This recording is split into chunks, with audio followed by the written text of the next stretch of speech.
What is up, Mako Madness fans? This is Dan reporting in from Busch Gardens Tampa, and we're going to go check out what's going on with Cobra's Curse, so hopefully we have some testing. Let's head inside.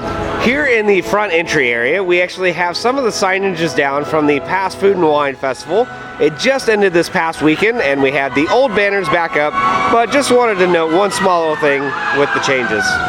And same story again, now that we're actually inside the park for Food and Wine, it is all gone. Literally everything looks kind of barren over here.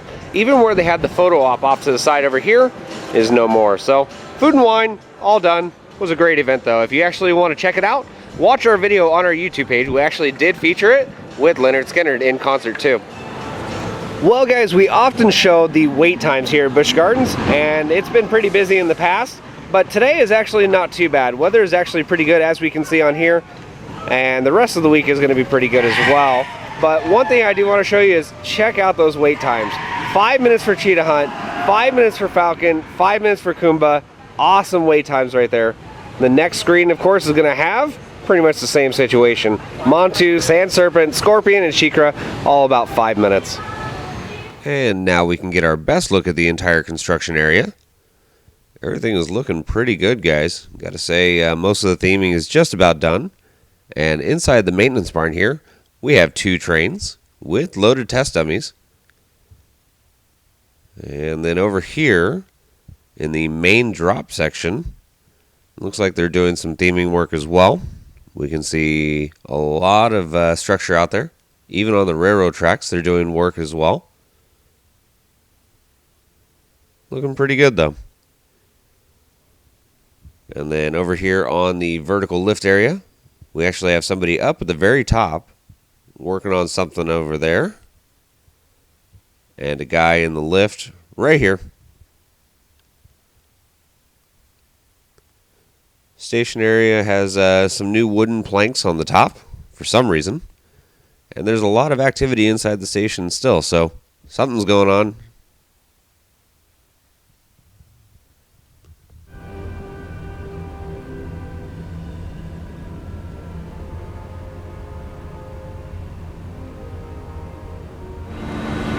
Alrighty guys, so we're over in the entrance area for Cobra's Curse, and one of the best things to note this week is they've done a lot of detail work on this snake right here.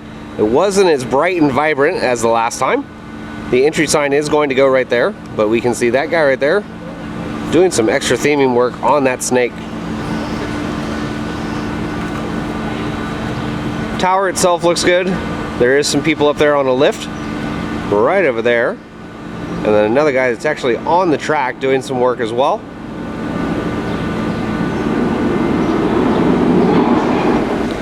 And one other look here at that snake structure where the sign is going to be. And that detail work right there on the rock.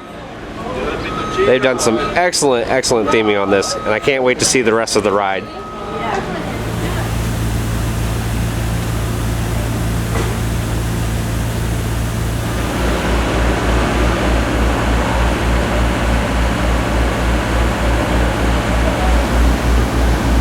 Oh, you know, just dangling my feet off the height of 100 and some feet.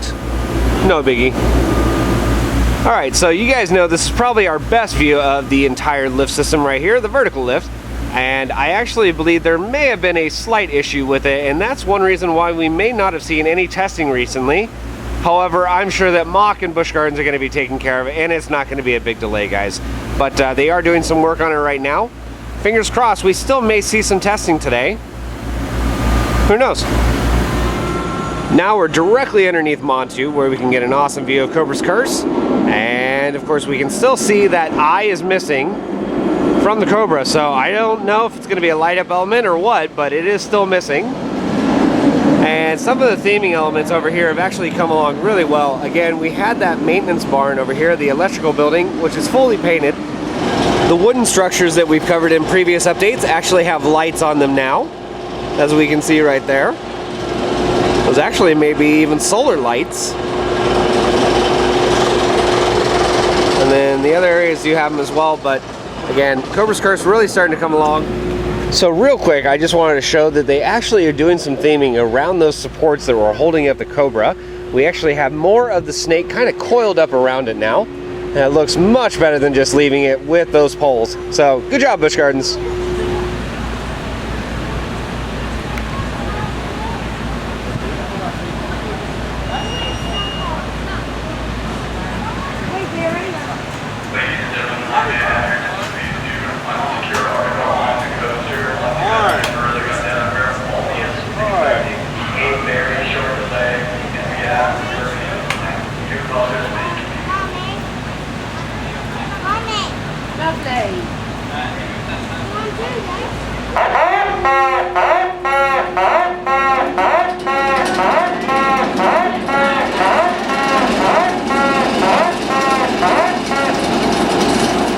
Here's a really good view of all of those new permanent fences that are going around the ride area to make it ride restricted, of course.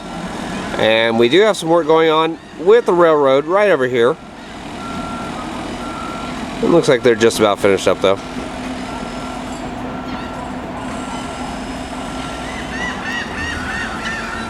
One other look at the base of the snake right there with some of the theming on there. Again, covering up all those supports that hold the main Cobra itself.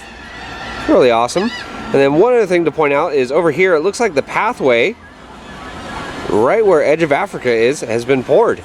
We're gonna go get a better look in just a second. And like I said, here's a much closer look at that new pathway that has just been poured in the Edge of Africa area that's gonna connect to Cobra's Curse. Goes all the way down. And guys, this looks really awesome, to be honest. They do have some of the wooden structures for the light poles right here. But something else to note, see that drop right there? Yeah, the pathway is going right underneath that, as we can see those guys over there. I said it before, this ride is going to have some awesome photo opportunities, and it looks like it's actually shaping up that way.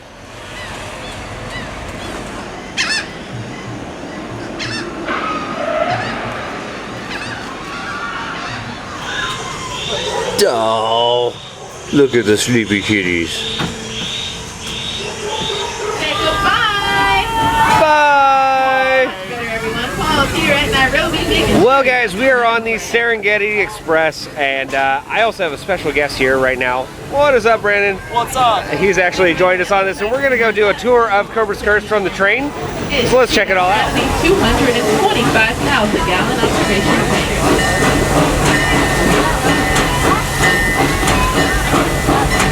Hard hat area.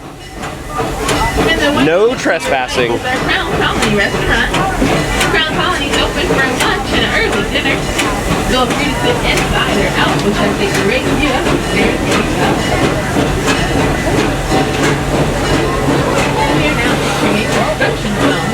Please remain seated as we pass through. There will be an opening somewhere officially so you can see what's going on back there.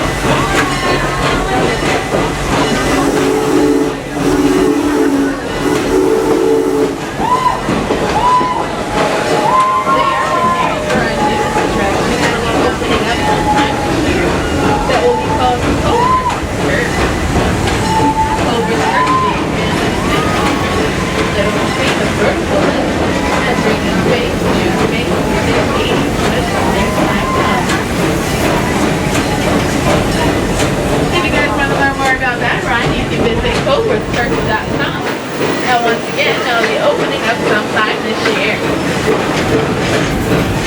Or you can visit Mako Madness. Normally, when you come to Busch Gardens, this line right here has a heck of a line, and that would be for the bumper cars. But as we can see, it's a walk-on right now, guys.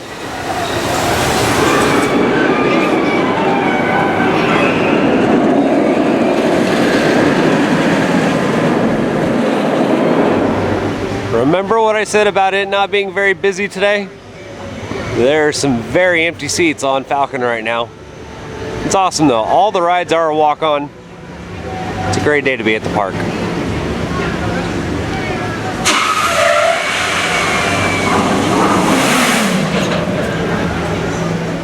Alrighty guys, so I did want to point out something that has been going around for the last couple weeks, even though I haven't covered it in our previous updates.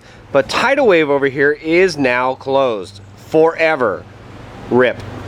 But anyway, I don't know what's going to happen. Hopefully something in an attraction form.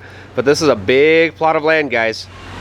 And just a real quick look at all the walls right here, going all the way down the pathway for tidal wave. And the queue area / station area sitting dormant, but tidal wave going bye-bye. Here's to the future.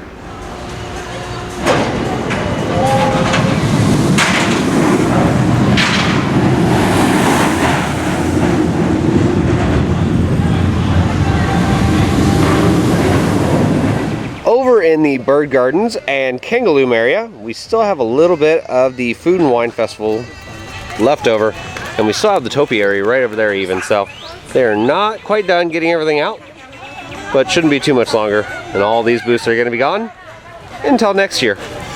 Well guys, that is going to do it for another Busch Gardens Tampa construction update for Cobra's Curse today, and we saw a lot of new theming and a lot of stuff going on. And if you like our updates, follow us on Instagram, follow us on Facebook, and our YouTube page at Mako Madness, and I'll see you out on the Midway.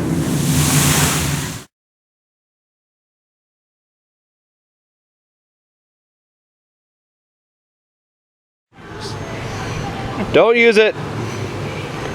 Don't use that screen. Get off that screen.